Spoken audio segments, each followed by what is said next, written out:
Je suis né à Bruxelles. Les 3 premières années de ma vie, je suis rentré au Congo. J'ai vécu avec ma maman, mes frères, Serge et Hugues Kamitatou, à Bandal, à Sinkin, quartier Sinkin. Ma mère déménagera plus tard pour aller à Moulard. Mais à l'âge de 3 ans, mon père est emprisonné à Boulabemba, sur une île au Congo central. Ma mère le visite régulièrement. Et je suis un petit Congolais de Bandal qui parle pas français. Et mon père dit à ma mère, écoutez, Marie-Josée, l'enfant ici ne parlera jamais français, il faut vraiment l'envoyer faire des études en Europe. Et donc, avec cette bénédiction, je serai envoyé en Belgique. Eh bien, effectivement, c'est un nom lourd à porter, parce que mon père n'avait pas que des amis. Il était un homme politique, mais il a laissé une trace extrêmement forte dans la politique congolaise, en tant qu'un des pères de l'indépendance. Et vous l'avez, je crois, interviewé ici en 2007. En 2007. Donc, une année avant qu'il ne nous quitte. Kamitatou était avant tout un très grand politique, un animal politique, et il était un intellectuel brillant. Et donc, c'est extrêmement difficile de lui succéder. Il n'y a eu qu'un Kamitatou Cléophas, il n'y en aura pas un deuxième. Olivier, c'est autre chose, mais il m'a donné les codes, il m'a enseigné beaucoup de choses, il m'a transmis le flambeau à Massimanimba, qui était vraiment la contrée, sa circonscription. Il a fait chaque village, il m'a accompagné dans chaque village. Quand j'ai eu la chance et l'honneur d'être désigné comme président de l'Assemblée nationale, eh bien, il m'a présenté à chaque grand village en disant « Quand je ne serai plus là, eh bien, mon fils, c'est lui qui vous dira ce qu'il faut faire en politique. » C'est souvent ce que je dis aux jeunes, c'est que entre une volonté de changement radical et le fait de passer à l'acte, il y a une étape que très peu de gens franchissent. Vous savez, ici, tous les matins, il y a des gens qui sont mécontents, qui se disent « Ah non, je vais me révolter, etc. » Ils ne le font pas, parce qu'il y a quelque chose qui vous inhibe profondément. Ici, je n'avais pas le choix. C'est qu'à l'époque, je vous ai dit, quand les sondages ont été mauvais, parce que j'étais le promoteur et l'animateur de Bercy, j'ai donc été arrêté. J'ai eu la chance, à l'époque, le chef des services de renseignement, donc l'ANR de l'époque, Monsieur Georges Letta, était un de mes clients, paradoxalement. Donc les services de sécurité utilisaient une boîte de sondage privée et achetaient mes sondages et faisaient la contre-vérification avec les leurs, parce que c'est aussi ça la charge des services, c'est de sonder l'opinion et de la rapporter à leur chef. Eh bien, un jour, Georges Letta me dira « Olivier, il est temps que tu partes. » Parce que je ne pourrais plus assurer ta sécurité. J'étais arrêté depuis 1 mois. Le matin, je devais me présenter au CNS partout, et le soir, j'avais la chance de rentrer à la maison. Et ce jour-là, il m'a dit « Bon, mais demain, on va t'arrêter, donc tu dois partir. » Et donc, je suis parti. Et de là, Jean-Pierre Bemba avait depuis plusieurs mois lancé sa rébellion. Nous étions des amis, de vieilles connaissances d'université.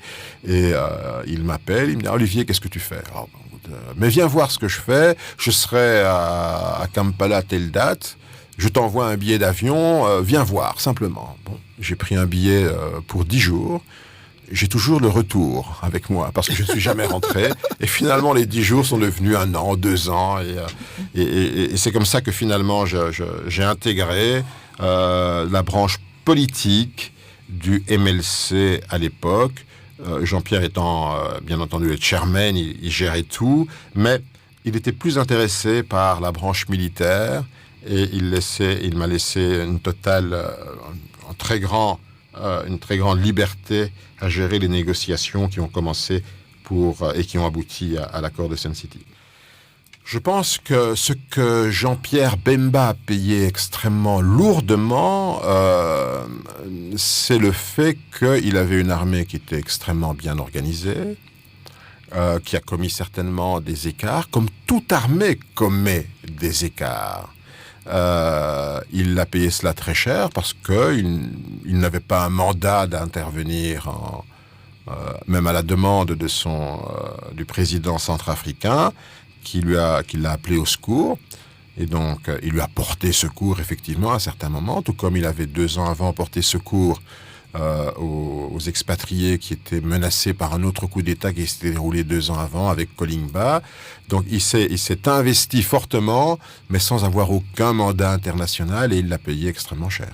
L'accord de Sun City, c'est la génération de Bemba, de Kamere, de Rouberoi, peut-être de Kamitatou et d'autres. Donc ça fait 20 ans. Une génération est passée. Avons-nous réussi en termes de génération politique là où nous avions marqué le curseur? Nous avions décidé de prendre les armes pour restaurer ce qui nous paraissait le plus cher à l'époque, c'était la démocratie, l'état de droit, et nous avions formulé cela par le nouvel ordre politique. Un nouvel ordre politique fondé sur, effectivement, le souverain primaire, ça veut dire permettre aux Congolaises et aux Congolais de choisir librement les animateurs d'institutions démocratiques. Nous avons convenu du nouvel ordre politique. Nous avons organisé une transition apaisée. Nous avons réunifié un pays qui était divisé en 4 grands morceaux. Et donc, on a consacré cette formule assez inédite de 1+4. Donc, nous avons fait preuve d'une très grande créativité politique pour la réunification de ce pays, pour lui donner un nouvel ordre politique issu d'élections.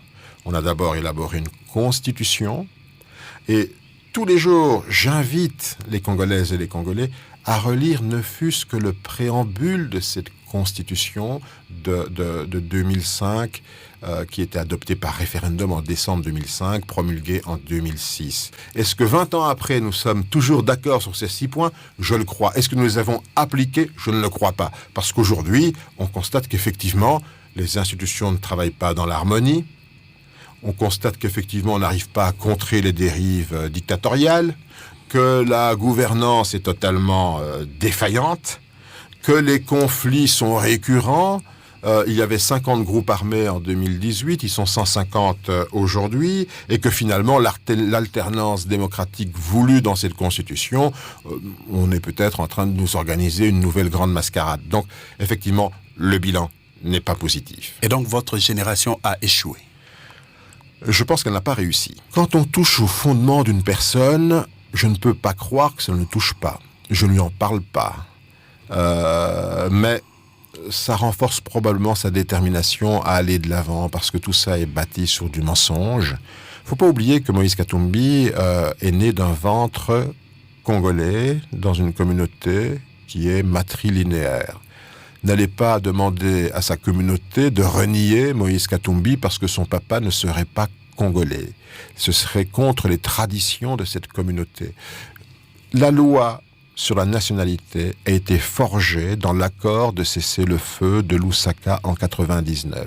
S'il est un point dans tout ce que nous avons dit sur mon passé, c'est qu'avec Kamere et Rouberoi, dans l'accord de cessez-le-feu, parmi les points essentiels qui ont permis à ce pays de retrouver la paix, que les fusils soient abaissés, il y a eu cette loi sur la nationalité.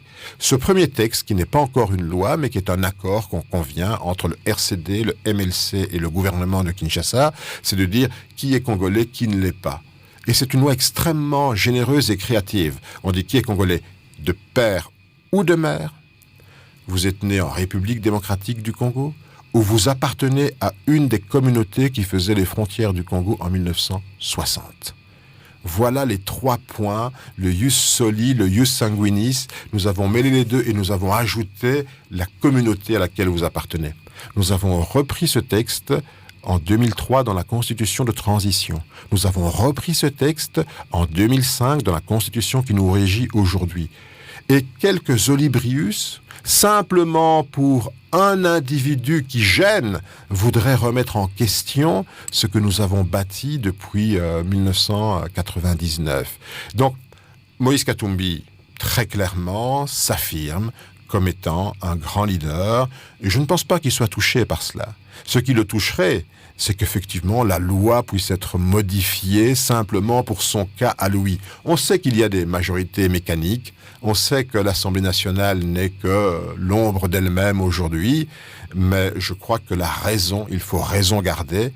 Les fondements d'une longue paix dans notre pays ne peuvent pas être malmenés parce qu'il faut écarter un individu de la course présidentielle.